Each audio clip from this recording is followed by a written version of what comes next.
بسم اللہ الرحمن الرحیم نحمد و نصلی علی رسول الکریم انا صلاتی و نسکی و محیای و مماتی للہ رب العالمین۔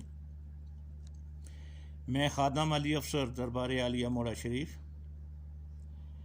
آج آپ کو پھر حضور حضرت قدس شہباز طریقہ زبدۃ العارفین امداد السالکین سلطان العاشقین شیر شاہ غازی غوث زمان قطب دوران قیوم وقت منبع جود و عرفان فخر الاولیاء مفسر قرآن نائب رسول صلی اللہ علیہ وآلہ وسلم تاجدار مولوی اعلیٰ حضرت الحاج حضور پیر ہارون رشید صاحب رحمۃ اللہ علیہ نے جو خطاب فرمائے ہیں 1985 سے لے کر 1993 تک کے، جو کہ گور ہائے نایاب تعلیم نسبت رسولی کتاب میں موجود ہیں، وہ میں آج پھر آپ کو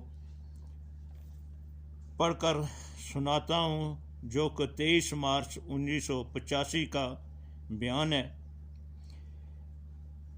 حسب اجازت خادم اسلام امیر سلسلہ عالیہ نسبت رسولی صلی اللہ علیہ وآلہ وسلم غوث زمان قطب الارشاد منبع جود و عرفان پیر طریقت رہبر شریعت نائب رسول صلی اللہ علیہ وآلہ وسلم جناب الحاج پیر ڈاکٹر غلام محمد گور نذیر گور صاحب مدد اللہ علی سجادہ نشین مرکزی دربار عالیہ موڑا شریف کو مری۔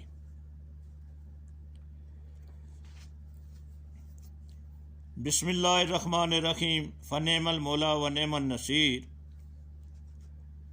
رب اشرح لی صدری و یسر لی امری واحلل عقدۃ من لسانی یفقہوا قولی۔ اللہم صلی علی سیدنا محمد وعلی آل سیدنا محمد وعلی اصحابہ وعلی ازواجہ اجمعین وبارک وسلم وصلی علیہ۔ الحمدللہ، اللہ تعالیٰ جل جلالہ کا لاکھ لاکھ شکر ہے کہ مالک الملک نے آج پھر ہمیں اپنی رضا کے لیے اپنی یاد میں محبت میں جمع ہونے کی توفیق اور موقع عطا فرمایا۔ لاکھوں اور کروڑوں درود اور سلام سرور انبیاء حبیب خدا حضرت محمد مصطفیٰ صلی اللہ علیہ وآلہ وسلم پر، جن کے طفیل یہ کرم ہوا۔ سامعین کرام، حضور پاک صلی اللہ علیہ وآلہ وسلم ایک بار مسجد سے باہر تشریف لائے تو حضور صلی اللہ علیہ وآلہ وسلم کے ہاتھ میں 2 کتابیں تھیں، ایک دائیں ہاتھ میں اور دوسری بائیں ہاتھ میں۔ صحابہ کرام رضوان اللہ علیہم اجمعین نے عرض کی کہ حضور ان کتابوں میں کیا درج ہے؟ فرمایا کہ جو دائیں ہاتھ میں ہے اس میں جنتیوں کے نام ہیں، اور بائیں ہاتھ میں جو کتاب ہے اس میں تمام دوزخیوں کے نام ہیں۔ صحابہ کرام رضوان اللہ علیہم اجمعین نے عرض کی کہ یا رسول اللہ صلی اللہ علیہ وآلہ وسلم، پھر ہم کو عبادت کی کیا ضرورت ہے، اگر پہلے سے ہی ہمارے نام جنتیوں اور دوزخیوں میں لکھے جا چکے ہیں؟ حضور صلی اللہ علیہ وآلہ وسلم نے فرمایا کہ نہ کرو۔ سب اپنے گھروں کو چلے گئے۔ صبح جب نماز کا وقت ہوا، حضرت بلال رضی اللہ تعالیٰ عنہ نے اذان دی تو سارے بھاگتے ہوئے حاضر ہو گئے۔ حضور صلی اللہ علیہ وسلم نے پوچھا کیوں آئے ہو؟ عرض کی کہ حضور صلی اللہ علیہ وسلم اذان سن کر ہمارے دل بے قرار ہو گئے اور ہم نہیں رہ سکے۔ فرمایا کہ یہی تقدیر ہے کہ جن کے نام جنتیوں میں ہیں وہ عبادت کے بغیر رہ ہی نہیں سکتے، اور جو دوسری طرف جانے والے ہیں ان کے دل میں خدائی یاد کی رغبت ہی نہیں۔ الحمدللہ کہ آج کی مصروف دنیا میں بسنے والے ساری مصروفیتوں اور رنگینیوں کو چھوڑ کر خدا کی یاد کے لیے جمع ہوئے، اور تکلیف اور کلفتیں بھی بار بار آنے سے انہیں نہیں تھکا سکیں۔ یہ خدا کا احسان ہے۔ این سعادت بزور بازو نیست، یہ سعادت بازو کی طاقت سے نہیں، کیونکہ یاد الہی عظیم نعمت ہے۔ خدا فرماتا ہے کہ مجھے یاد کرو، میں تم کو یاد کروں گا۔ فَاذْكُرُونِی أَذْكُرْکُم، آیت نمبر 52 سورۃ بقرہ۔ اس سے بڑی کیا سعادت ہو سکتی ہے کہ سارے جانوں کا خالق اور بادشاہ انسان کو یاد کرے۔ اس لیے ضروری ہے کہ جب بھی ایسی محفل کا دل میں شوق، توفیق اور سعادت حاصل ہو تو خدا کا شکر ادا کرنا چاہیے، اور اگر یہ بوجھ معلوم ہو یا اس سعادت سے دنیاوی مصروفیت زیادہ عام معلوم ہو تو فوراً استغفار کرنی چاہیے کہ خدایا اس شکاوت سے بچا، میرے دل میں کیوں دنیا کی اہمیت زیادہ آئی ہے اور ایسی پاک محفل سے کیوں رغبت کم ہوئی ہے۔ اصل میں انسان سے کوئی غفلت ہوتی ہے یا کوئی قولن فعلاً ایسی حرکت ہوتی ہے جس کی وجہ سے خدا کی محبت کی نسبت دنیا کی محبت زیادہ ہو جاتی ہے، اور توبہ کرنے سے یہ اقصائے قلب اور انفعال قلب دور ہو جاتی ہے، اور وہی محبت شوق دوبارہ عود کر آتا ہے۔ جس طرح کہ آپ کو معلوم ہے اور کئی بار میں بتا چکا ہوں کہ خدا انسان کی عبادت کا محتاج نہیں۔ جو عبادت یا نیکی انسان کرتا ہے اس میں اس کے اپنی بہتری ہوتی ہے۔ اگر نیکی کرے تو خدا اپنی محبت سے اور زیادہ نوازتا ہے۔ اگر انسان ان افعال برتے تو خدا کی ناراضگی ہوتی ہے، جس کی وجہ سے دل میں خدائی شوق کم ہو کر دنیا کی محبت غالب ہو جاتی ہے۔ بہت عرصہ گزرا ہے کہ کوٹا شہر میں ہمارا ایک رشتہ دار قادیانی بن گیا۔ اس کا باپ نیک اور عالم فاضل تھا۔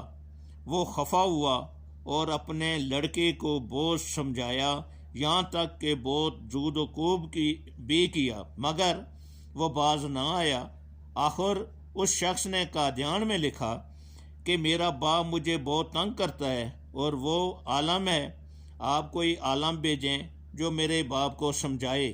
اگر یہ مرزائی ہو جائے تو کوٹا پورا مرزائی ہو جائے گا۔ چنانچہ قادیان سے 4 قادیانی مولوی آئے اور کہا کہ ہم نے سنا ہے کہ آپ اپنے لڑکے کو اس لیے تکلیف دیتے ہیں کہ وہ مرزائی ہے۔ ہم آپ کو کلی طور پر صحیح بتانا چاہتے ہیں، اور وہ شخص بھی تیار ہوا کہ آؤ بحث کریں۔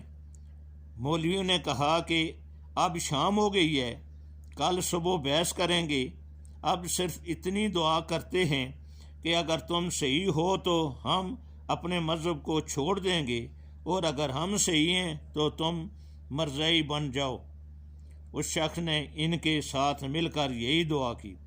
صبح ہوئی تو سارے شہر کی حیرانگی کی انتہا نہ رہی جب معلوم ہوا کہ راجہ صاحب قادیانی ہو گئے۔ اس نے وصیت کی کہ مرنے کے بعد اس کا صندوق قادیان لے جا کر دفن کیا جائے۔ چنانچہ ایسا ہی کیا گیا۔ لوگ بہت حیران تھے اور وفد کی صورت میں کئی علماء کے پاس جا کر حالات بیان کیے۔ علماء نے کہا کہ ایسا ہرگز نہیں ہو سکتا، آپ جھوٹ بولتے ہیں۔ لوگوں نے کہا کہ ہمارے سامنے ایسا ہوا ہے، مگر انہوں نے یقین نہ کیا۔ آخر سب لوگ حضرت پیر صاحب رحمۃ اللہ علیہ، یعنی میرے والد اعلیٰ حضرت پیر نذیر احمد صاحب رحمۃ اللہ علیہ کے پاس راولپنڈی آئے اور سارا معاملہ بیان کیا اور وجہ پوچھی۔ حضرت پیر صاحب رحمۃ اللہ علیہ نے فرمایا کہ یہ تو صاف بات ہے، ضرور ایسا ہی ہوا ہے۔ دراصل بات یہ ہوئی کہ جب شام کو سب نے مل کر دعا کی تو یہ شخص اس وقت مرتد ہو گیا جب اس نے یہ الفاظ بولے کہ اگر یہ صحیح ہے تو میں اس کے ساتھ اس کے مذہب میں ہو جاؤں گا، چونکہ اس نے اپنے مذہب پر شک کیا، اس کو یہ دعا کرنی چاہیے تھی کہ خدایا تیرے فضل سے میں تو صحیح دین پر ہوں، ان کو بھی رائے ہدایت عطا فرما۔ لیکن جب اس نے دین پر شک کیا تو اس کے دل میں شک پیدا ہو گیا، اور خدا نے اس مرض کو زیادہ کر دیا کہ جاؤ دفع ہو جاؤ، تم بھی ان کے ساتھ پھرتے رہو، تو وہ شدید مرض میں مبتلا ہو گیا۔ بات کا مطلب یہ ہوا کہ یہاں جو بھی جمع ہوتے ہیں اور خدائی یاد کرتے ہیں تو اس میں ان کی ہی دینی اور دنیاوی بھلائی ہے، اس لیے خدا کا شکر کرنا چاہیے، اور اگر غفلت ہو جائے تو خدا سے معافی مانگنی چاہیے کہ ضرور ہم سے ہی کوئی قصور ہوا ہے جو ہم اس نعمت سے محروم ہوئے ہیں، اور اب خدا کے نام کا ورد کر کے خدا کے نام کے واسطے سے خدا کی بارگاہ میں عرض کریں کہ دنیا میں بھی خدا اپنی یاد میں رکھے، اور جب مارے تو بھی اپنی یاد میں ہی مارے، اور قیامت میں جب اٹھائے تو بھی زبان پر اسی کا نام ہو۔ اس بیان کو غور سے سنیں، سمجھیں، اور اللہ تعالیٰ سے توفیق مانگیں اس پر عمل کرنے کی، تاکہ ہماری دنیا اور آخرت دونوں سنور جائیں۔ اور ساتھ ہی 27-28 فروری، یہی مہینہ فروری کا ہے، حضور پیر صاحب کا پہلا سالانہ ہے، اس میں ضرور حاضر ہوں۔ قرآن خود بھی پڑھ کر لائیں اور پڑھا کر بھی لائیں، سارے جمع کر کے لائیں اور آ کر دعا میں شامل کریں، اور اپنی دنیا اور آخرت کے لیے، بھلائی کی آخرت کے لیے دعا کریں۔ وما علینا الا البلاغ المبین۔